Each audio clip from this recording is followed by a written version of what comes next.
Hi everyone, I'm Mr. Donlon, and today we're going to be discussing the National History Day project, specifically the outline assignment.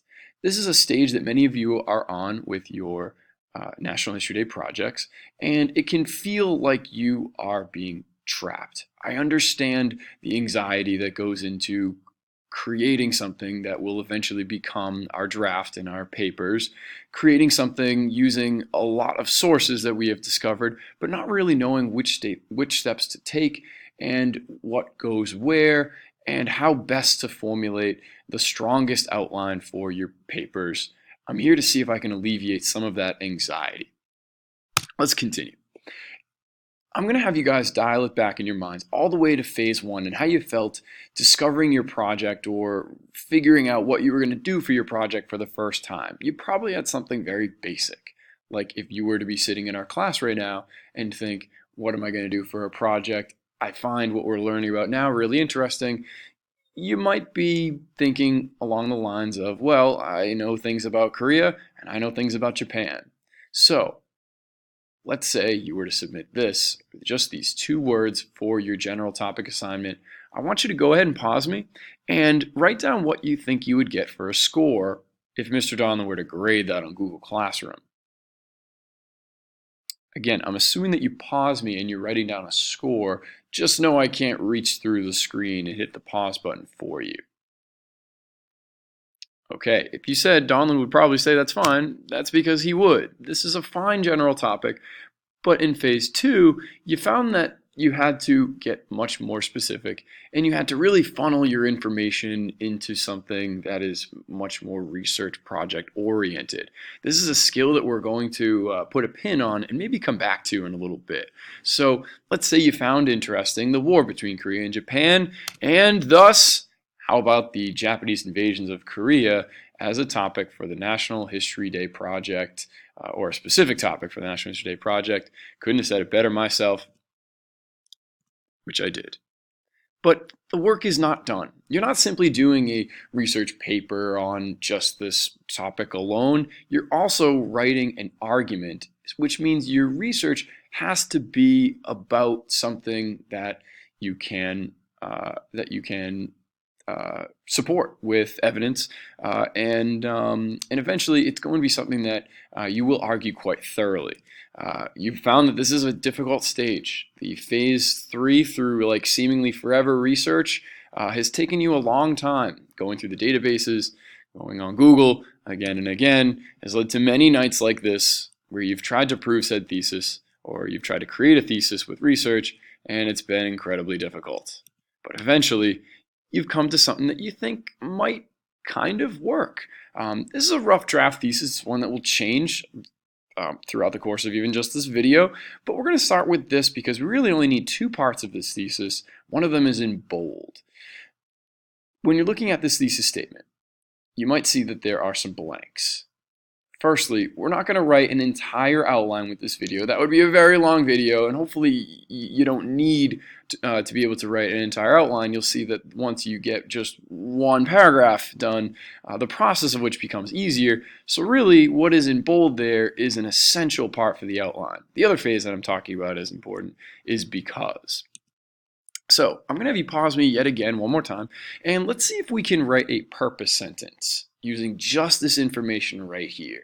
I know that might be difficult, but see if you can just kind of formulate your own sentence using the information that we've learned so far in class.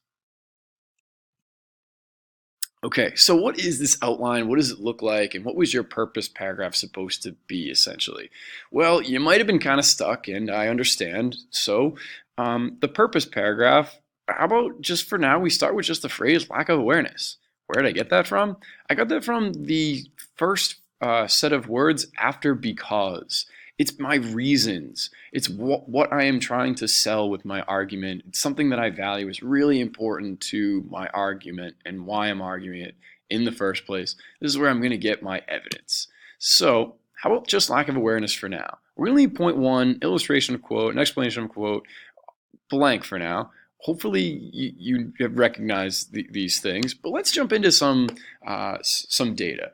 Again, assuming that you've done a lot of research at this point, you might have some data that supports this phrase, lack of awareness. So go ahead and pause me and let's read about historian Stephen Turnbull really fast. Okay, here's what I want you to do. Let's copy down just the bold and maybe one or two other things that you might deem as important as well. This is like the data that we will eventually wish to use in our outline, but for now, let's just kind of leave it as fluttering ideas.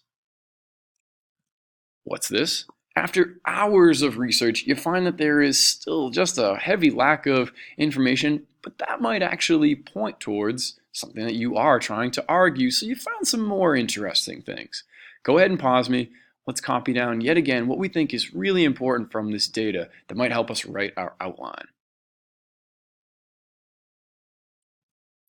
And the final piece, after even more searching on the databases, you find that there's only one source in English, but this is quite telling of the narrative you are trying to push with your paper. So go ahead and pause me.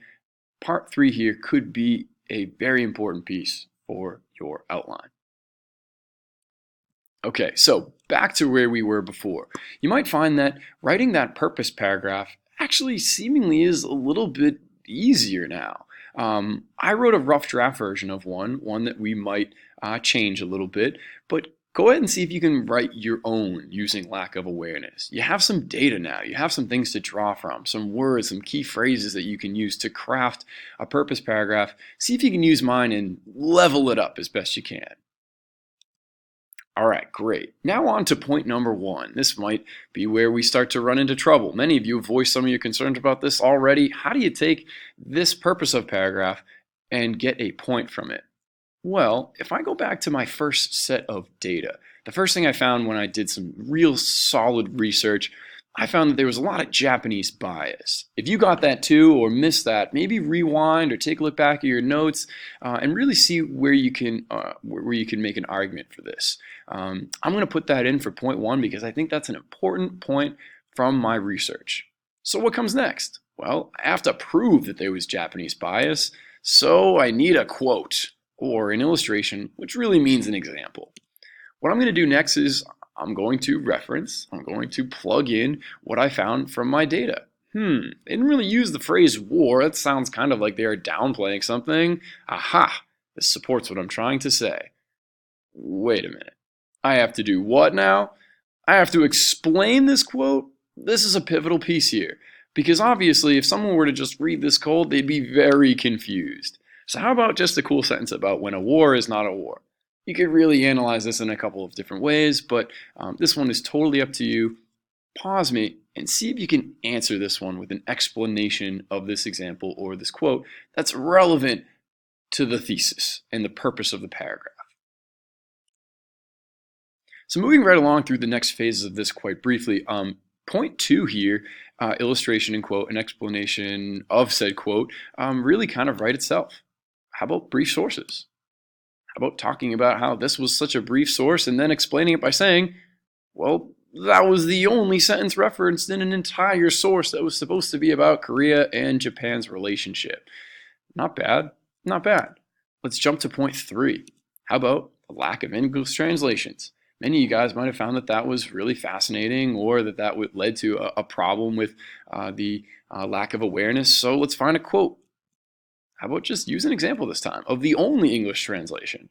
Now we got to explain it. Why is that bad? Why does that lead to a lack of awareness? Well, there are far more sources on the war, but again, if people can't really read all the sources, then it's likely not going to be something that many people know about with full accuracy.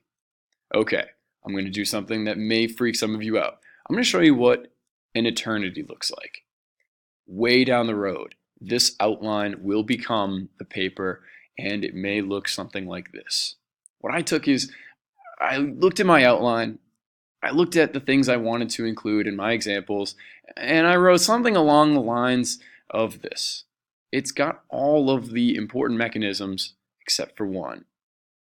If you're already reading this, and you're already trying to pick out where the point is, where the illustration is, and where the explanation is, you might find that there's not so much explanation, so I had to add that in on the bottom. This is pretty common. It may happen from time to time. Don't forget the explanation. You're not done by just quote dropping. So the beginning, my point, the middle, bunch of different illustrations, and the explanation. Feel free to pause me and look at these with more detail, or feel free to play around with some of the words. Again, I didn't have to use it this way, but I found that this was probably the most relevant as far as tying all this information together. If you choose to write your outline like this, I guarantee you your paper is like 90% of the way done. So nice job. I can't wait to read your outlines. And as always, I'll see you all in class.